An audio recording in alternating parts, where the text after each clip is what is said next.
Merci Babacar. Comme vous le savez, hein, depuis le début de notre mandat, nous avons clairement affirmé que nous avions inscrit ce mandat sous le sceau de l'éducation et de la santé. Nous sommes aussi plus que convaincus que l'éducation est le meilleur moyen d'ascension sociale au Sénégal. C'est pourquoi nous avons pris le prétexte des directives données par son Excellence le Président de la République, Bassirou Diomaye Diakhar Faye, lors du Conseil des ministres du 4 juin, instruisant le Premier ministre et son gouvernement de relancer les activités sportives dans les écoles et les universités. Nous avons saisi nos amis de l'IEF qui eux aussi avaient reçu une circulaire de leur ministère de tutelle pour organiser des compétitions sportives. Donc nous avons pris ce prétexte pour parrainer cette compétition et afin de relancer l'UASU. Cette compétition est inscrite sous le sceau de l'excellence parce que nous savons que souvent pour les équipes sélectionnées pour participer, ce sont les meilleurs élèves qui sont sélectionnés. Donc nous avons pensé accompagner l'IEF pour redynamiser le sport au niveau des établissements scolaires, mais surtout inculquer aux élèves le culte de l'excellence, mais surtout la culture du fair play, de la compétition au niveau des différents établissements scolaires de la commune. Cela ne surprend pas pour ceux qui vous connaissent. Et le directeur des collectivités territoriales, notre ami Arona, venu représenter le ministre Bala Moussa Fofana, l'a dit tout à l'heure. Nous avons voulu être les précurseurs, être au devant, pour donner l'exemple aux autres collectivités, pas seulement aux communes qui sont à Thiès, mais qui sont à travers tout le pays, pour leur dire que si on s'y engage, c'est fort possible d'être aux côtés de l'école pour relancer le sport scolaire. Et le directeur l'a dit tantôt,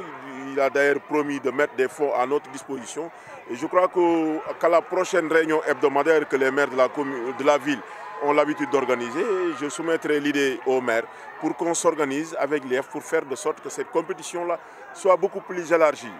Non seulement qu'on ne se limite pas seulement au football, mais qu'on puisse l'élargir à d'autres activités comme les arts martiaux, le karaté et autres activités sportives sur toute l'étendue du territoire de la ville. Si vous êtes aujourd'hui au Stade Magnan, c'est parce que le champ des courses est en réflexion ou en est avec des travaux? Mais absolument. D'ailleurs, l'idée, c'est de jouer la finale au niveau du stade de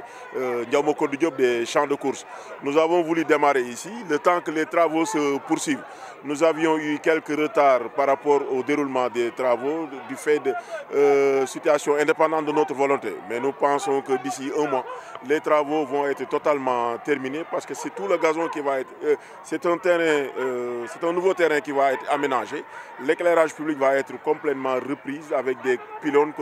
de nouveaux pylônes. Donc c'est tout le champ de course qui va être repris. Donc nous espérons pouvoir jouer la finale en présence de tous les ministres et voir le Premier ministre. Parce que l'objectif c'est d'inviter le Premier ministre à venir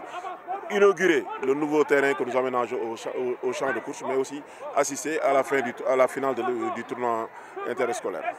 Solo bi monsieur le maire bi ngeen jox wàllu tàggat yaram surtout si tànk yi si l'école yi wàllu solo la. waaw d'abord ma commencé gërëm sant ñi nga xamante ni teew nañ fi tey ñu commencé ci suñu xarit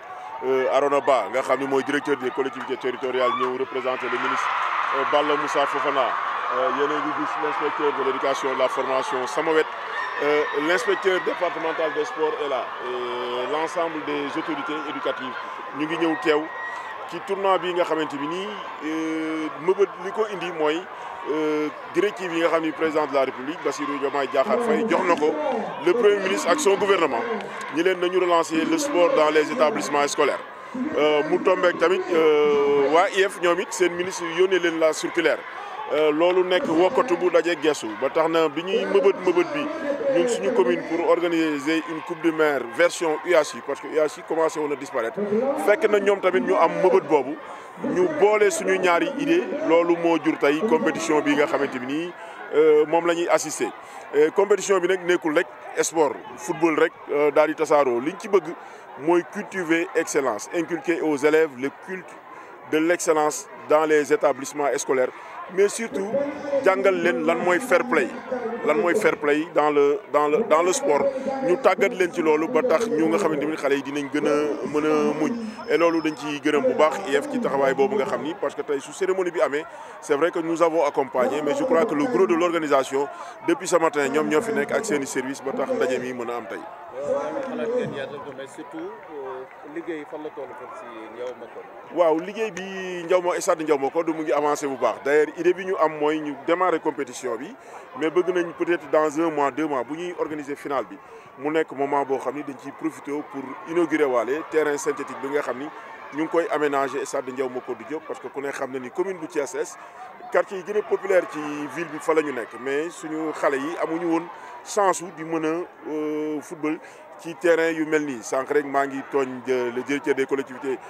territoriales di ko wax ma ne ko xale yi de lii xam naa duñ ko fàtte parce que jamono ñuy football IAS yi ci suuf lañ daan football ñoom ñu am occasion tey di ko football ci terrain synthétique et ñu ngi ñaan balaa final bi terrain bi pare parce que li ñu bëgg mooy inviter le premier ministre et son gouvernement les différents ministères concernés ministre des sports des collectivités territoriales pour que ñu ñëw fekkee la grande finale du sport scolaire bi nga xam ni incha allah stade Ndiaw Macodou Diop lañ ko bëgg a organiser. waaw le directeur des collectivités territoriales wax na ko sànq mu ni suñu organisé woo dans le cadre de l'intercommunalité ñoom ils sont disposés à travers les fonds dont ils disposent à nous accompagner donc xam naa ni su ma demee incha allah mardi parce que mardi bu nekk maire yi ñun maire yi dinañuy daje di waxtaanee dëkk bi su ma demee dinaa leen soumettre idée bi su ko defee suñu jotee ci fonds yooyu ñu mën ko à notre tour mettre à la disposition de l'IEF pour que compétition yu mel nii ñu mën ko yaatal ba pare gën ko diversifier mu bañ a yem rek ci football ñu dugal ci lu mel ni basket dugal ci arts martiaux dugal ci handball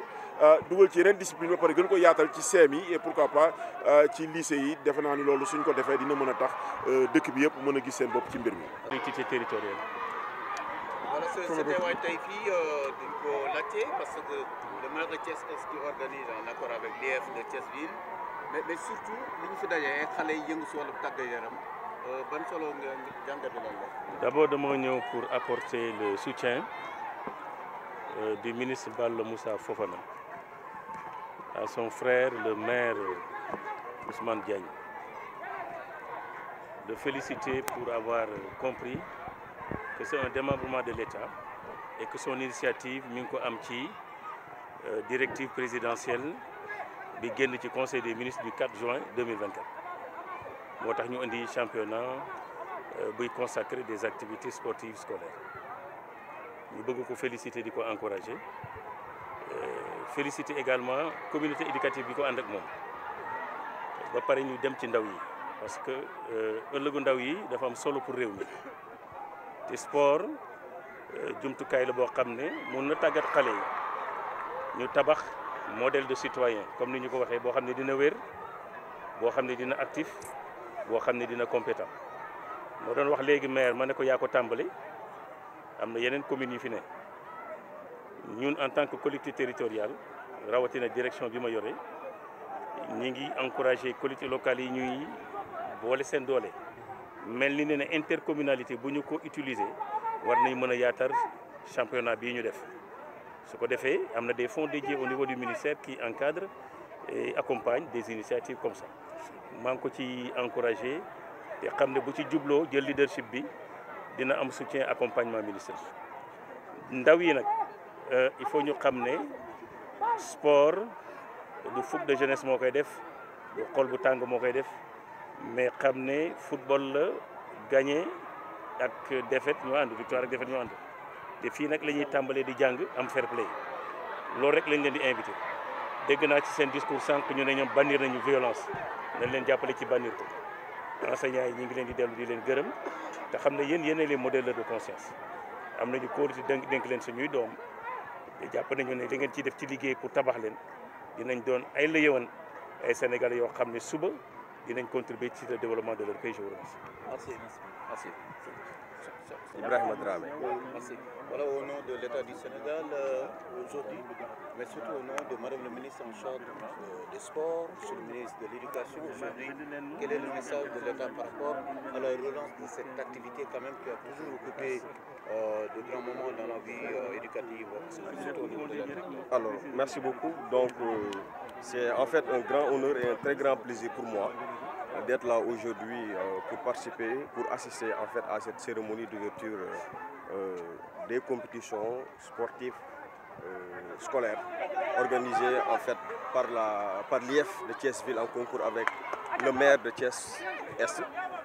Vous l'avez dit, en fait, nous avons écouté récemment le maire rappeler qu'en fait, en juin 2024, le président de la République, son Excellence Bassirou Diomaye Diakhar Faye, a instruit le gouvernement du Sénégal des mesures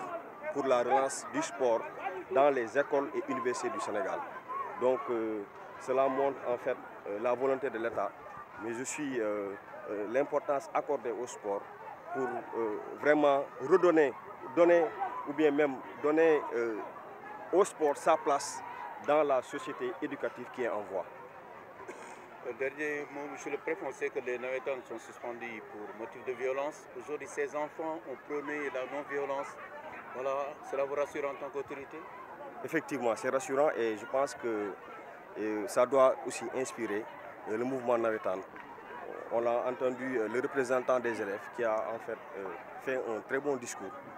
Parce que ce qu'il faut comprendre aussi à travers ces compétitions, c'est que le sport à l'école, en fait, aide l'enseignant même à cultiver des valeurs nationales, au-delà des valeurs nationales, mais aussi certaines valeurs comme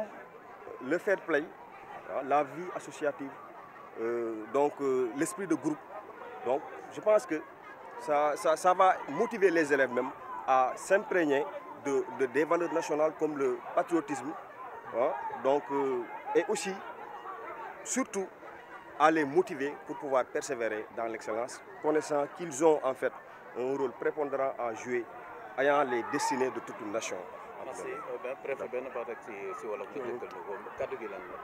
Donc, kaddu mbégte la moo ñu fi indi sur invitation du maire de Thiès-Est bu ñuy féliciter encore une fois dañ koy féliciter bu baax a baax